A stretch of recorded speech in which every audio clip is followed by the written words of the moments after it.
Okay guys, so we're about to do a time trial and I'm going to time this. What we're going to do is we're going to try and move 42 buckets because they weigh we weighed them and they're about 49 pounds when we have them 3/4 full, and it's actually more than that. So we're going to move more than a ton of material. 42 buckets is what we need to do.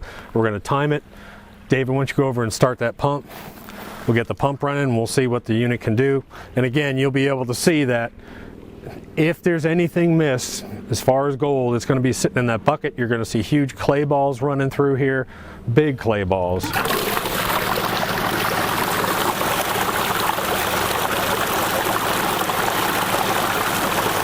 right, everyone in position. Morgan's going to be feeding machine, David's going to be running buckets, and Rick's going to be shoveling the dirt.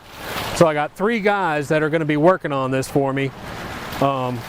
And so we're going to time it when I say go. So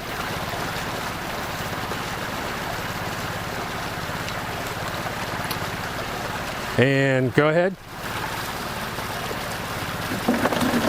And here we go. Let's see how long it takes.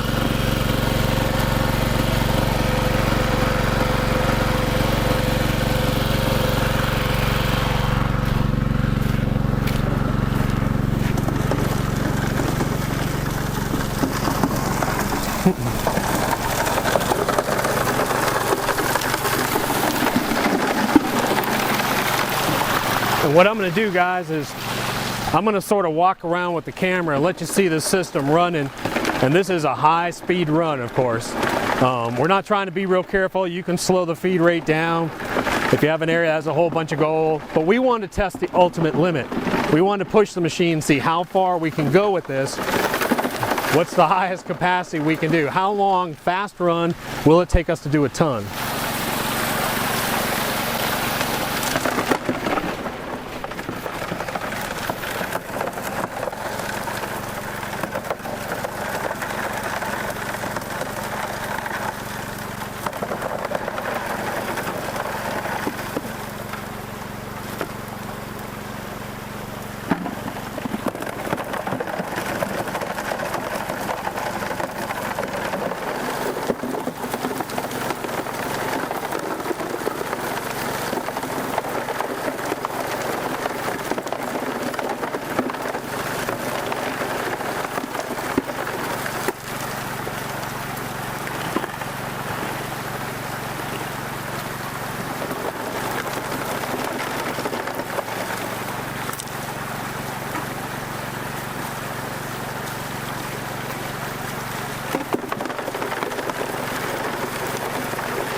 This is what I wanted to show you guys. This is part of what we're dealing with. This is on the time run.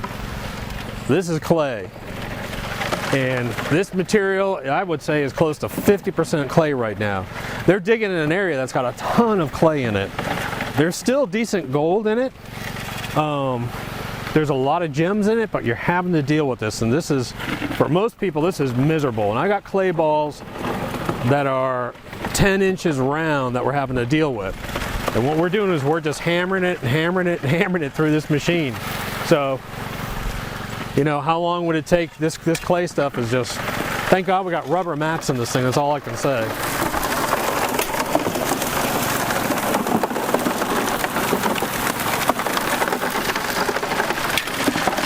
Every once in a while I'll just come by and clean off the pile, because if you're moving a ton of material in a short period, it's going to be heavy.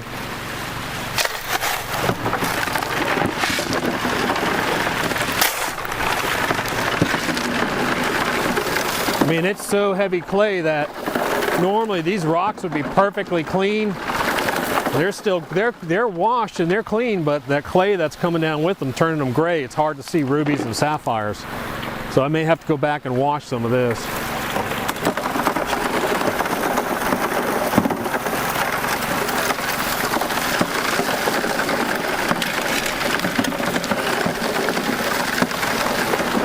Now normally I'd switch out that bucket after a while, but since we're doing a time trial, I'm not going to switch it. We're just going to leave it. It's getting a little full, but I got it.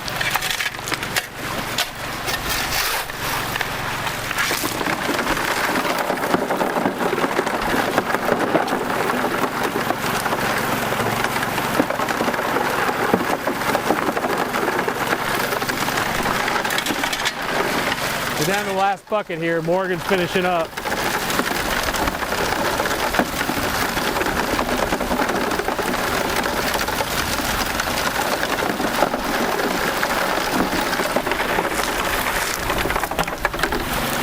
And that's it. That was 42 buckets. That's 1 ton of material. And I just hit the stop clock just now. And it is 25 minutes and 46 seconds. So 26 minutes to run 42 buckets.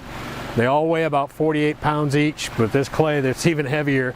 So, but what I'm going to do is I'm going to shut down the engine now. I'm going to shut down the pump, and I'm going to show you what it kind of looks like after you're running a ton of material through this thing. Hey David, go ahead and kill that engine. David, go ahead and kill it.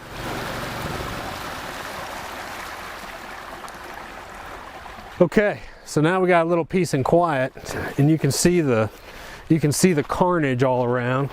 But this is 1 ton of material that we ran through, and it took us 26 minutes to run 1 ton of material.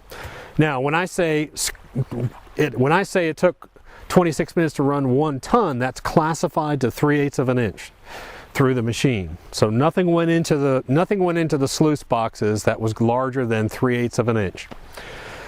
We set up this little kick system for gems.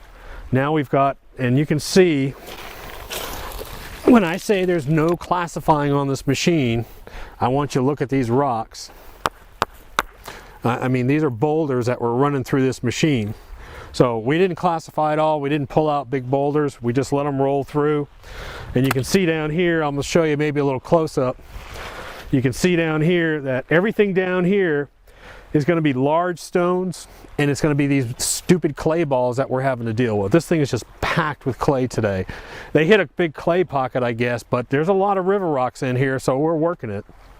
I found a ton of gems already. I don't know where I put them, but I found a ton of gems, amethyst and all kinds of stuff. Some citrine, different stones. But the big rocks are going to be right here. This bucket, which I would normally change out when it gets about full, I just left it. But this is catching everything. There's lots of smalls in there that are over 1/4 of an inch. And I will rerun this bucket very slowly. If any gold didn't get into that machine, it's going to be sitting right in that bucket. So now I can run that very slowly through the machine and make sure everything goes through again. So if it's set in clay, it's sitting in there getting pounded and pounded and pounded and getting broken up. But it's just absolute carnage. And then I'm going to bring you in and let you see what the machine looks like now that we shut it down too. So get ready to roll. Here we go. We're out, and this is called field footage here, folks. This is kind of raw. All right, so this is our carnage, we'll call it. That's 1 ton of material in 26 minutes. You're gonna see a ton of clay down here, an absolute ton. It was absolutely amazing how much was down in here. Then you're gonna see the secondary bucket, which, if anything, that's my little rig up, custom rig I did because I always check for gems. But anything that didn't go into here is gonna be sitting in that bucket right there. Then you've got your machine, and we're going to pop that open and take a look at that in just a sec. Let me get that screen out of there. But that's my little custom screen setup, and I just unhooked that. My bucket's sitting there. I'm going to take my top off. And normally, of course, I'd be wearing gloves. So I'm going to look in here, and I already see gold in here. So I can already start to see some gold up here in the first tray. So that's a good sign. But the mats are pretty clean. I want to show you what they look like. This is what they look like after running 1 ton of material. That's your first mat. So again, it's going to be mostly heavies in there. If you move that light material on top, you're going to see heavies. And then I'm going to take you in and I'm going to go to the next tray real quick. So let's take this one off. Keep it tilted backward. And here's my next tray, and this next tray has UR mat in it with expanded metal on it, and nice and clean, black sands, good run on that tray. And I can already see gold in here. Again, I'm going to keep that tray pointed this way. And then my final tray, this is my third tray, and that's what the last tray is going to look like. So I was running scrubber, UR with expanded, and then scrubber. So that's a ton of material run through here. My gold is all here, my gems are down here. Again, just an amazing system to be able to run pretty quick. Okay guys, so what I'm going to do is I'm going to show you how I clean up these mats. Again, if you know anything about me, I always have a pink bucket for cons. So I don't even have to take the mats out of here if I don't want. We designed the unit to be able to sit inside of a bucket. So the whole tray will just sit inside of here, and then I can just tip it up and I can wash it. Tip it up, wash it. Now, am I getting all my gold out of these mats? Am I getting all my gold out of these mats? No, probably not. But this is a good just washing point. Get as much as you can out. And now you're clean, ready to run again. So there's tray 1. Put another tray in. Tray 2. And when you're using your scrubber mat, you got to throw the water up under these riffles.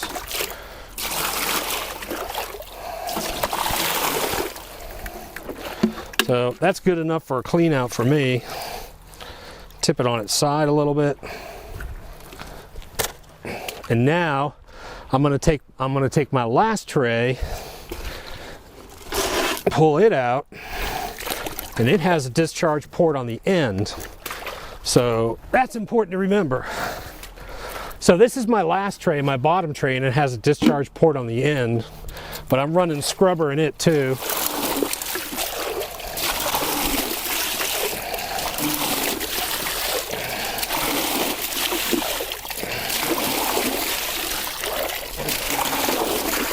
And that's fine for now.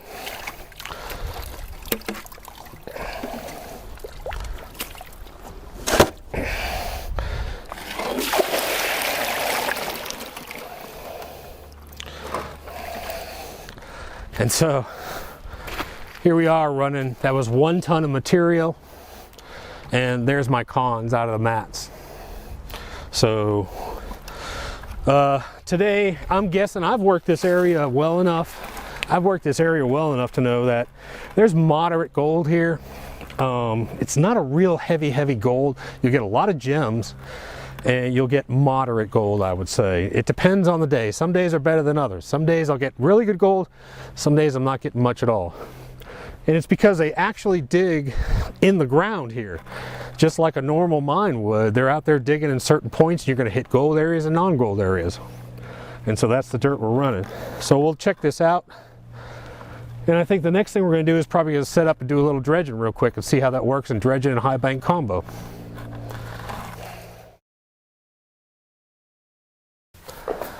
Okay guys, so I really don't know where I'm going to put this into the video, so you have to excuse me, but I wanted to show you, I was really shocked, and I can't stress this enough, and I think I talked about it just a minute ago maybe in the field, but when we pulled up and we saw this dirt, and I was like, oh man, this is nothing but clay. It's going to be a hard time. We're probably not going to get much gold. I've been there before when it's been this heavy clay stuff, and you can't even get it through a classifier. It's just miserable. You're pulling clay balls out all day, but that's mining. Sometimes you got to work clay or clay-borne material with clay in it. So personally, we did our run. We ran over 2,000 pounds of material in 26 minutes. And I said, man, there's so much clay in this stuff. I just don't know if we're going to find any gold. So we did the run, and I grabbed a little scoop of the concentrates. I think I showed you some of it, but I'm going to show you the gold that we recovered. And what's going to blow your mind about this is there's maybe 2 or 3 little pickers inside of here that are a little bit larger. But the amount of fine gold that I found shocked me. Just because with all this clay and moving as much material as we did, the amount of fine gold, and I'm talking in the 20s, 30s, 50s, and 100s, the amount of fine gold that this machine captured running that quickly, running that material, it really shocked me. I've never caught that much material before going up there. This is the first time we've run the finish unit with scrubber in it.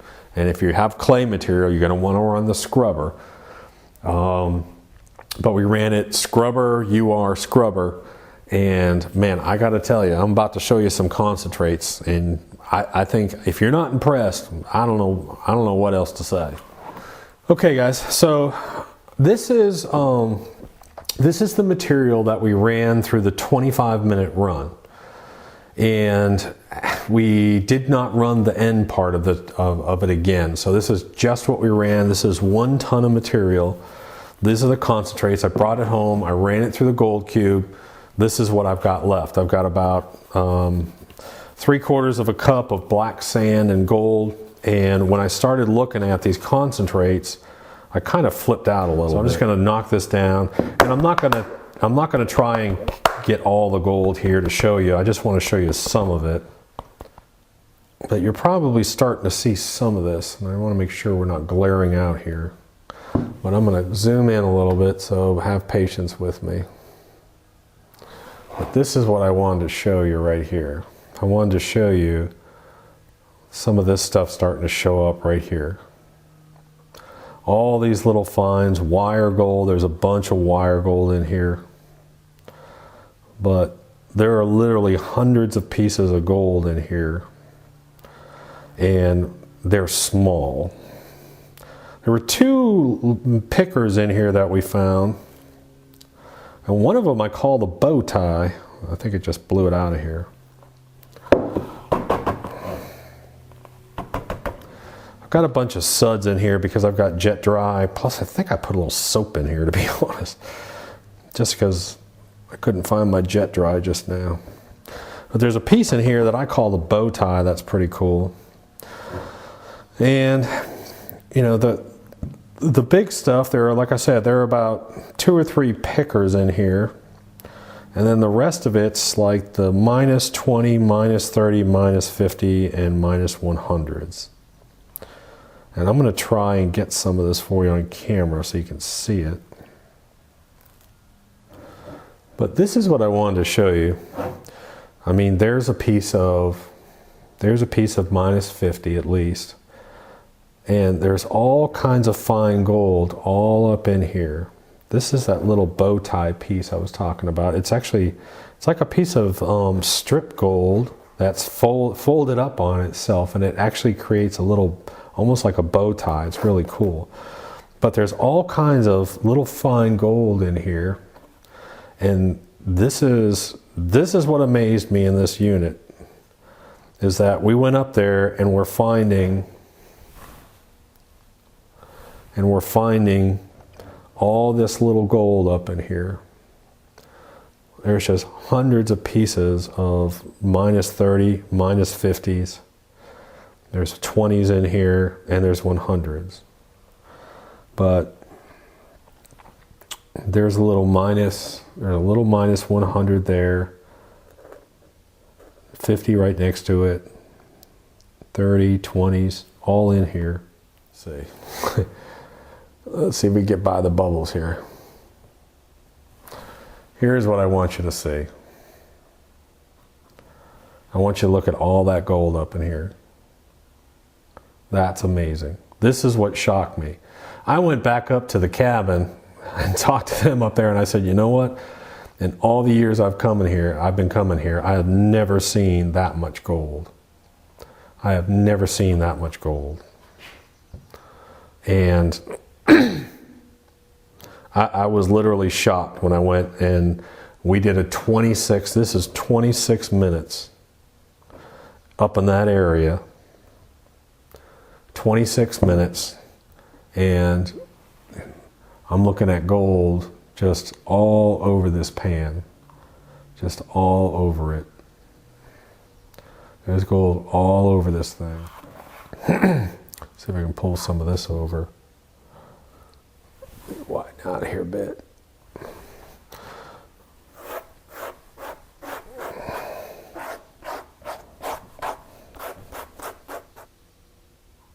This is the kind of stuff that I'm talking about. This is the stuff that in 26 minutes we were able to catch that much gold.